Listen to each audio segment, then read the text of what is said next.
What happened in qualifying for the Las Vegas Grand Prix?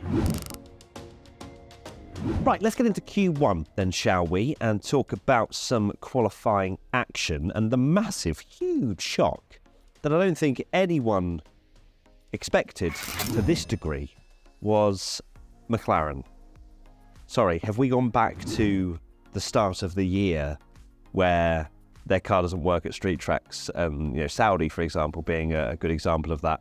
What on earth has gone on, not just with Piastri, who's starting 19th, but Lando Norris as well?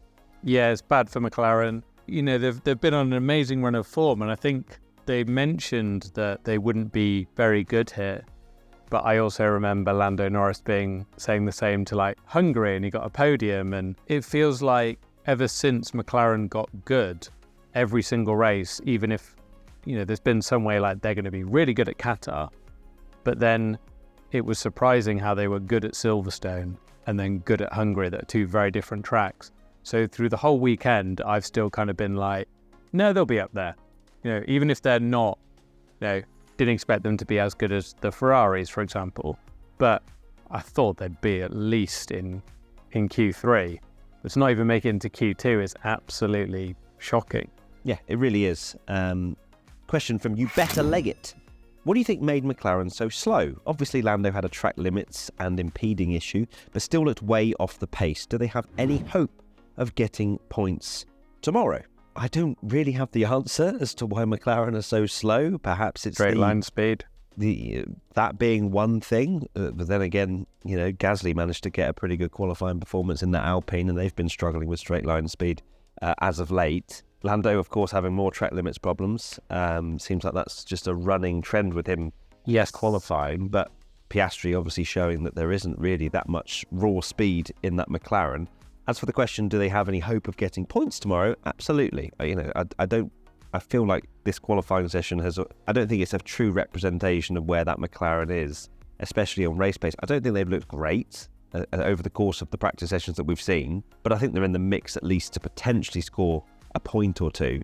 But the problem is, they've got cars ahead of them, two Williamses, that will be impossible to overtake if they get any kind of reasonable exit. Exactly. Now you mentioned the Williams. Was it not Monza where Lando was stuck behind Albon the entire race because they had no straight line speed? That could be a similar problem tomorrow, particularly if, like you say, if they want to get up the front, they're going to have to pass two Williams cars that are amazing on the straight, and McLaren don't have that, so it could be very tricky for them. Other drivers that went out, Ocon. Let's talk about that, shall we? Chicky4 asks, what was that whole Verstappen-Ocon thing? And all that stuff with 7 drivers almost crashing into each other at the end of Q1. Let's look at the Verstappen-Ocon thing first.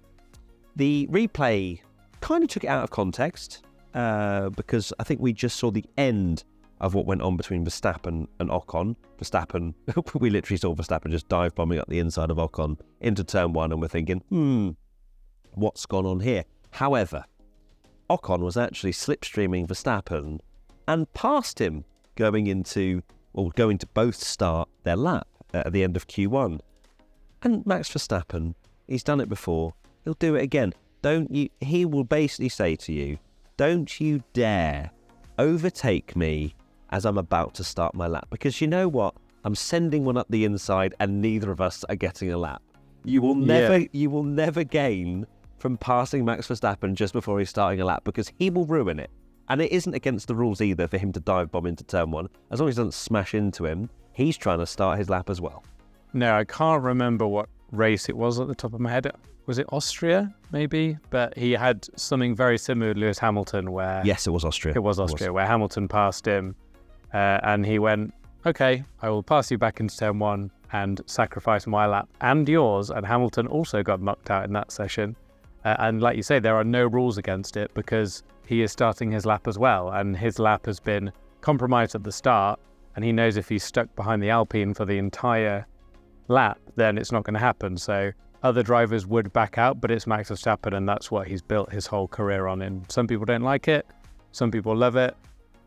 He doesn't care. And he does not care, just like he doesn't care about saying how awful the track is. Q2 now. Hamilton, Perez, Hülkenberg, Stroll and Ricciardo were the 5 to drop out. And quite clearly, Hamilton and Perez out in Q2. What were Red Bull doing with Perez? Yeah. I haven't seen anything around whether he had any issues or not. It didn't seem that way.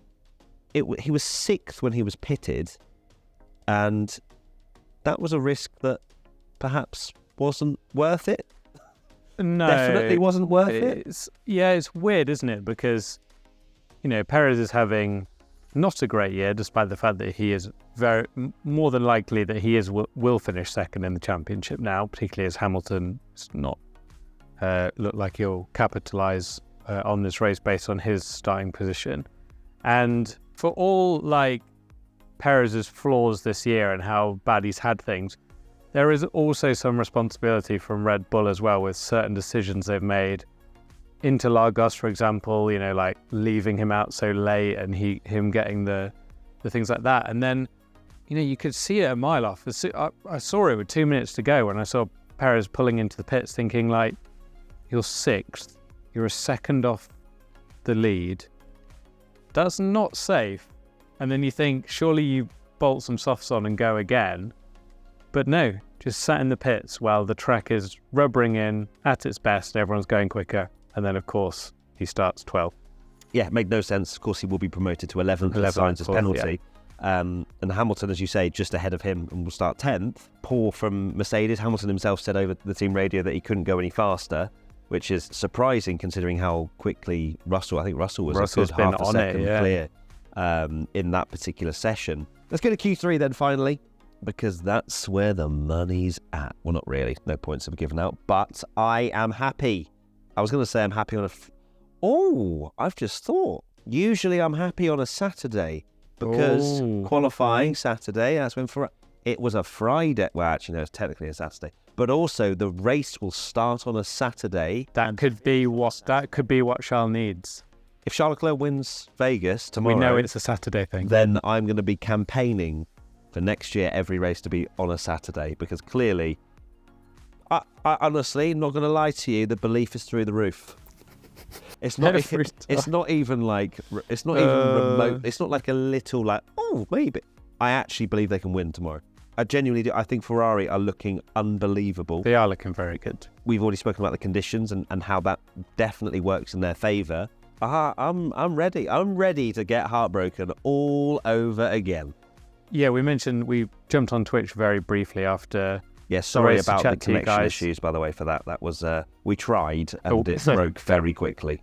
So we did chat a little bit about this, but in our predictions, I think we both said that we could see it being very similar to Monza, where Leclerc, Sainz and Verstappen battle for pole. And that's exactly what happened. Obviously, Max is quite a way off because he didn't do that second lap. But before that, when they were all doing their laps together, it was so close between the three of them. It doesn't really surprise me that it is Charles, because we know how good he is in qualifying, and the Ferrari does look really good around here. I would love to roast you, but I do think you are right to say that it is a little bit different than normal, just because you don't think the tyre wear will be as bad, and also they just genuinely look really good, rather than it kind of feeling like Charles outperformed where he should be. Like, in pure speed, I think Ferrari have the quickest car. Whether that translates to the race or not, we'll see. But I do think just this track layout and how it is in terms of one lap, Ferrari look fastest and I think are fastest. The killer blow, and it makes it even more heartbreaking of what happened to Sainz, is he has to take that penalty. And then even more heartbreaking for Ferrari is that puts Max on the front row going into turn one. So he's literally alongside. Charles would have been praying that Carlos could have been, still there and been his rig gunner, or at least, had had that bit so Max doesn't just have a straight run at Charles into turn one or the first lap. Yeah, just a small buffer would have been nice, wouldn't it? I mean, George Russell very nearly got ahead of Max Verstappen. Who, of course, Max made that error in the final lap and he was out of contention. I'm so surprised to still see him on the front row of the grid. Yeah, just Verstappen thinks. There'll be a few other drivers that might have just slotted in ahead of him, but it didn't happen. And I hope as well that we get a kind of Saudi 2022 battle here, where Ferrari... Not asking for much. Not how it ends, because that wasn't great, but... I mean, that would be incredible. Slipstreaming every lap. It's a very similar track, isn't it? It's a very similar track in the sense of these long, long straights. I am scared of Max Verstappen and his DRS. Very scared indeed. But I genuinely feel this is the first time this year that Charles Leclerc can fight Max Verstappen this weekend, and I am here for it. We have to remember as well that Monza, of course, Carlos kept Max behind for a very long time, and it was only a small mistake that happened to let Max, make the move. And if it is like Monza and it's hard to pass and the DRS isn't powerful, Charles has to absolutely make sure he's ahead at the start. He can't lose a place at the start. And then if he is ahead, we'll have that classic Formula One thing where if it was Max ahead and no one could pass, it will be complaining. But because Max has won so many races and majority of people want to see someone else win, we'll all be loving it if it's not easy for Max to pass, because so many times Max has just breezed past people in the DRS and, made it look very easy. So if we get another situation like Monza, it could actually be good for the race if Leclerc stays ahead. And then Carlos, of course, he'll be starting 12th. If I was to predict where Sainz will finish, I think he will clear the Williamses. Probably around, I would hazard a guess around a P5 finish would be solid. I think Russell will have quite a quiet but decent race. But I think Carlos can clear the rest of them in front of him. Other drivers to speak about, of course, Pierre Gasly, who will start P4. What a performance. He's on one at the moment. Like, he's having some stellar performances, is Pierre Gasly, and it needs to be spoken about because Ocon dip, I think, is fair to say. Yeah. And Gasly is starting to kind of really get the upper hand in this teammate rivalry. Ocon, I think, went on social media saying he was really unlucky and this, that, and the other. We can discuss whether or not it's unlucky to decide to try and make a move on Verstappen into turn one and Q1. But for Gasly, he's outperforming that Alpine. You predicted massive flop. I don't think Alpine was supposed to be this quick, but starting on the second row of the grid is an unbelievable achievement from Pierre. It is so good. Like, I can't believe Alpine at this track have been that good. Well, and in Gasly's hands, we'll never know where Ocon was, but correct me if I'm wrong, but even in the session where before Ocon was having the issues, like Gasly was the one that seemed to be up there.